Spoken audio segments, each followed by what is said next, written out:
Hello again. Welcome back for part 3 of our Japanese Magnolia painting. This is the third part of the Japanese Magnolia for my Learn to Paint in 20 Minutes or Less series, and I'm so glad you've joined me today. So let's get started and finish up our painting today. We should be able to finish. Okay, we've already done the first 2 flowers. Everything should be dry. If it's not dry, you're fine. You can just leave these 2 if you're just going straight through. And we're going to move on to the 3rd flower here. And with it, I will proceed to start like I have before with clean water on the main petal.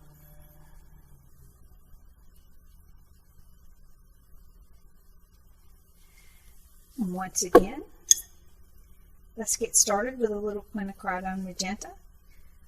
Be sure and activate your paints if you haven't done that already.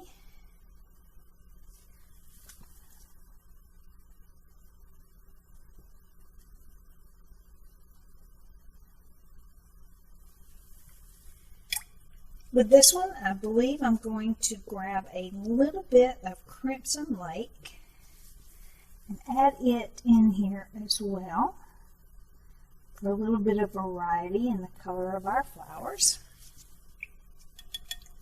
I just dropped that in. I'm letting it move wherever it wants to move on its own. Now I'm going to etch in the veins.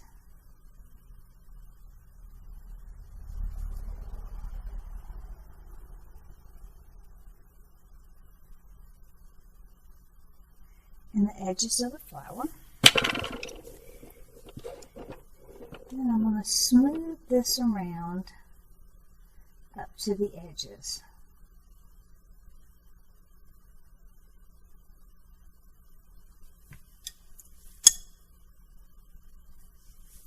Now adding a little bit of mineral violet, and letting that work its way through. Now this petal right here is it's flipping out towards us. And there will be a hint of color on the underside of this flower. Actually, I think I'm going to do this with a smaller brush. I'm going to get this Crimson Lake here with the very tip of the brush. Put a hint of the color along the bottom. But then the flower petal there will stand on its own. Alright, now picking up what I had mixed last time of quinacridone magenta and purple, just re-wetting that, bringing it in for the outside of this petal here.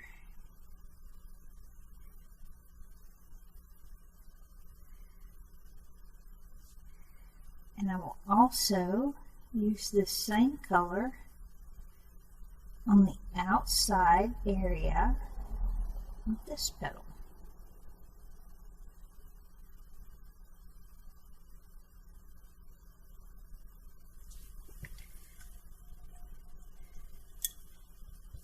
Now with clean water, I'm going to diffuse this in to the curved area that's cupping the outside.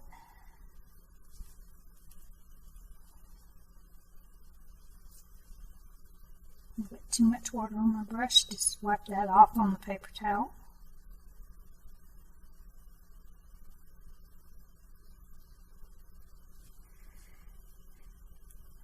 Pulling a darker color here. Creating the shading.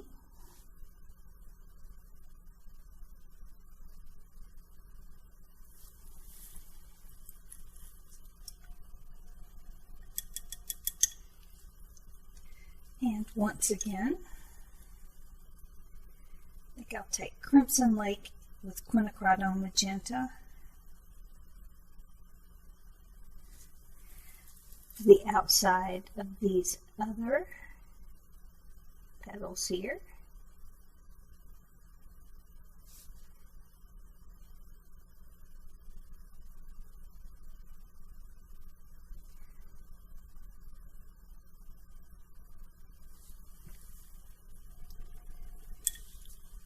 again, clean water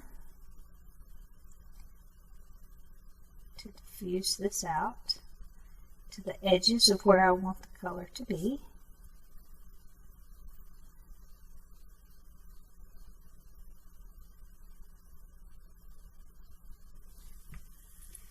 And again, a little bit darker color along the very base, and then let it bleed in.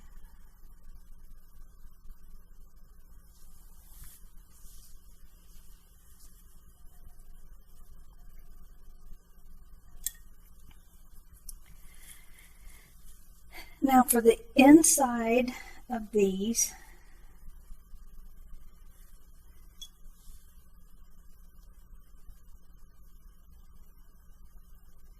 okay, I've got a little bit of rose madder here, and I'm going to pull that rose madder in to the Crimson Lake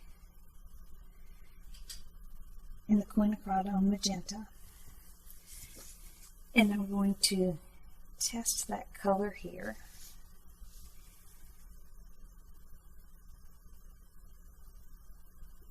And I'm going to make some small little strokes here.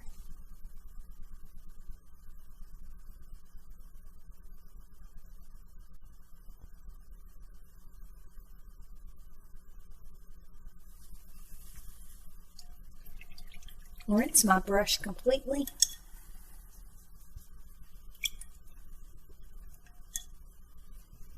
I'm using a very small brush for this. Clean water.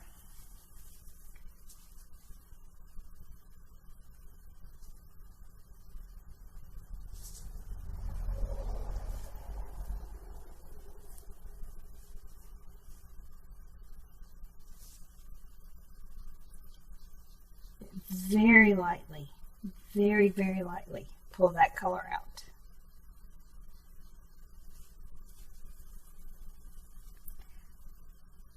Do this slowly and delicately. Wipe off extra water, wipe off extra color.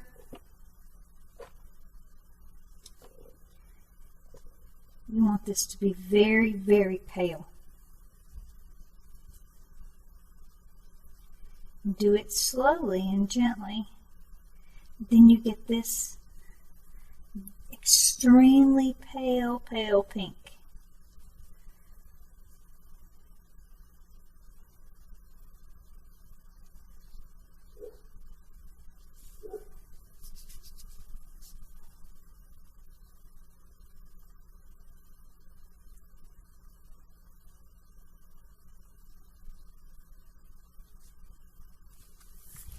For those petals.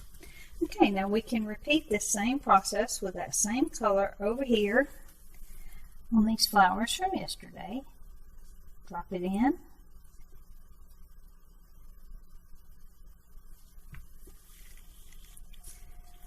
Clean your brush, clean water, then we're going to pull that out.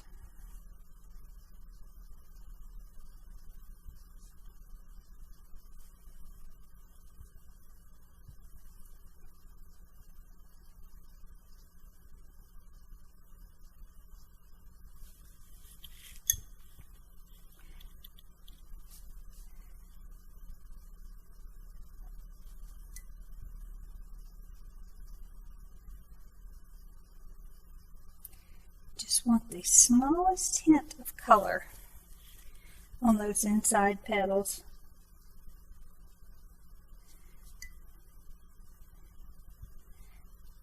They're not quite white, not quite pink.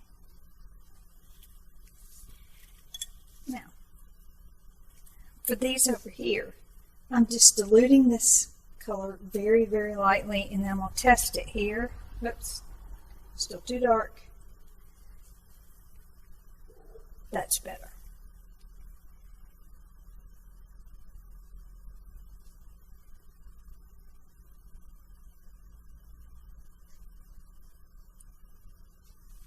Okay, there's that. I think that this flower needs more darks. So I am bringing in the Mineral Violet and Crimson Lake together.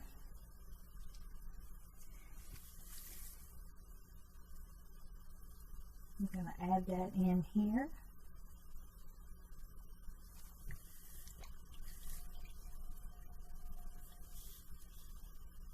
Then with mostly clean water, just going to spread that out.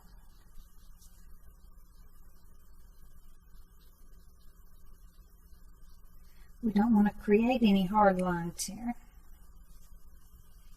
Just when I'm going over all of it with water.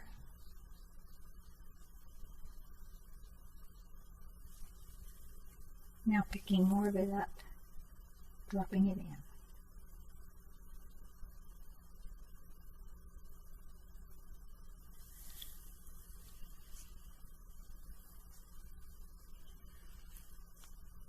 Okay, there we go.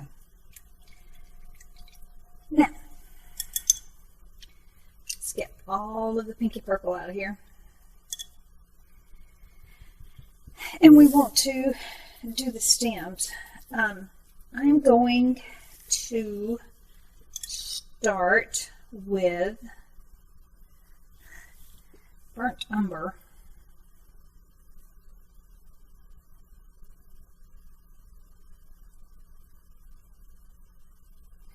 On the stem. Then I'm going to add yellow gray.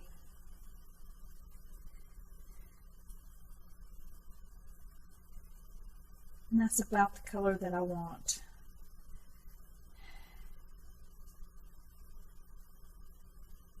I want it to be a touch more gray, so I'm going to pull a smidge of Payne's gray. Just a smidge. There we go. That's what I want. Now, let's start with these stems. Now we're just filling in. I'm going to turn my paper on my board here. Smooth these out of the way so that I have a little bit more control in making sharp lines.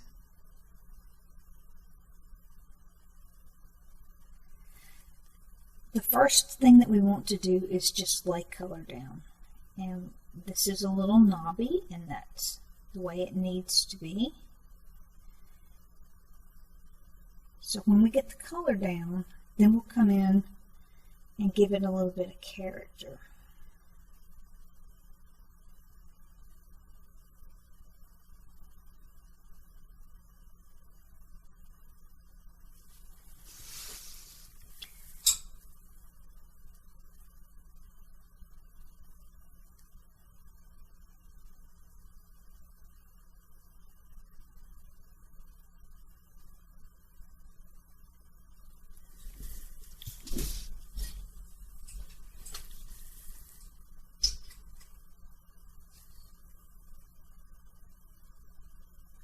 A little bit more paint, so it's burnt umber, yellow gray, Payne's gray.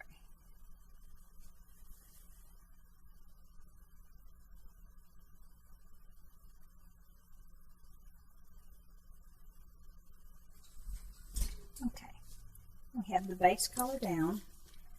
Now let's give it a little bit of shading.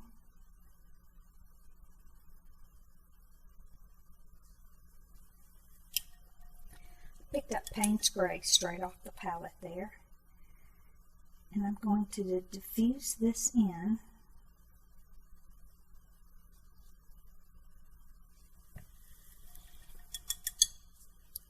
On the underside of this branch.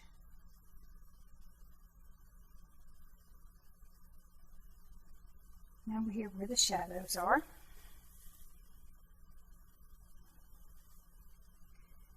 I'll pull a little bit more Payne's gray into the mixture. Touch more brown.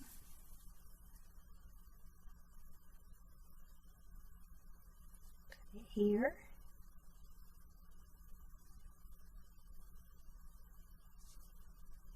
right around where the flowers attach.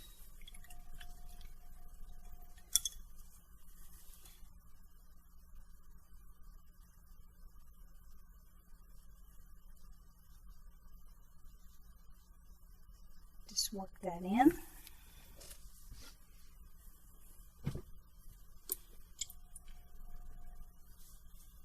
Now, I'm going to lift a little bit of color out of some areas.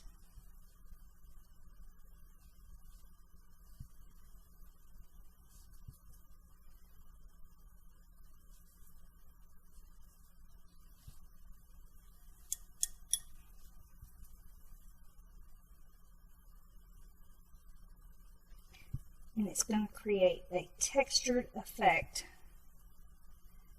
that will look uneven in the bark. There we go. Okay. Now the last thing that we need to do is put our crisp leaves in.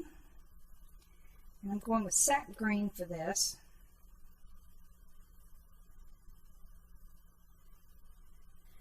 I think I want it to be a little bit more yellow, so I'm going to pull a touch of lemon yellow to go with it.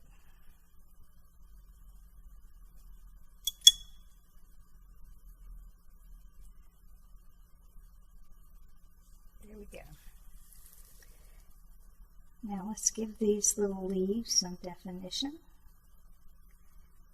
These are the beginning of the leaves because generally speaking, the Japanese magnolia does not leaf at the same time it's blooming. It will bloom and then put out the leaves. So if you see leaves, they're going to be in the area where a bloom has already opened. Then the leaves will start coming out.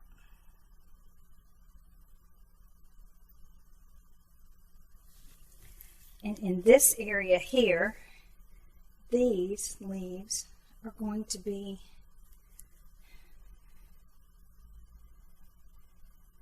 a shade in between red and green, but it's not quite brown.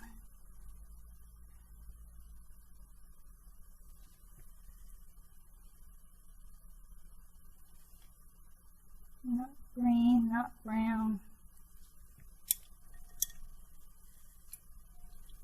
A little bit of red in there, and then green.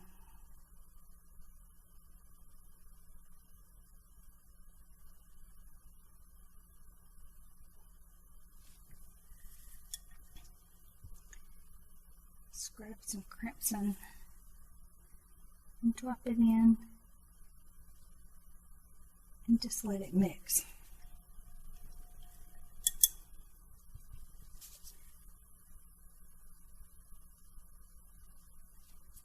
There.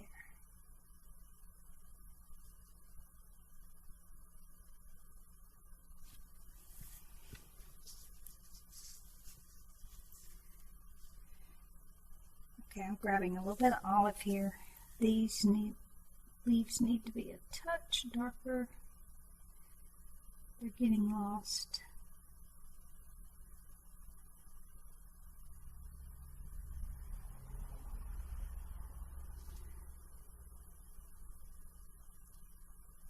And I'll put a little bit of olive on the underside here.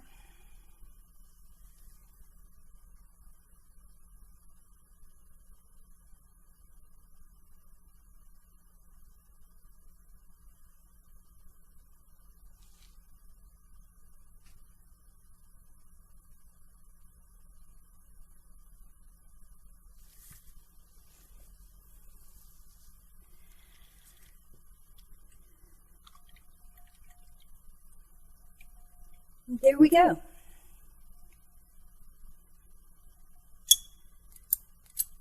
Okay, I believe this is ready for signature. So I'm going to pull out a small brush. I'm going to prepare a little bit of shadow green.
And there's our painting.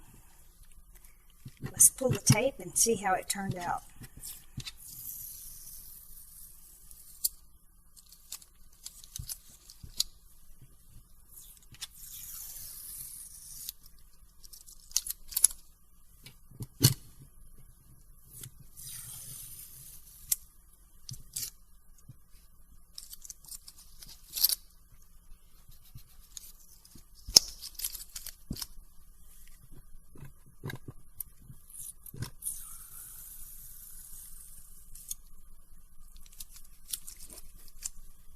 One more note.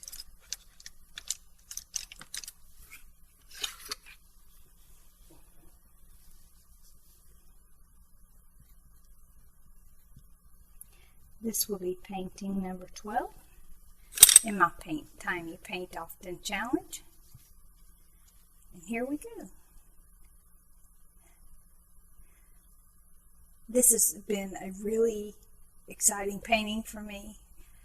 Japanese magnolias are the reason that I wanted to learn to watercolor paint. This is the first time I've tried to paint them, and I'm really pleased with the way they turned out. Thank you so much for joining me today and for joining me in this process, and I look forward to seeing you again next time. Y'all come back now. You hear?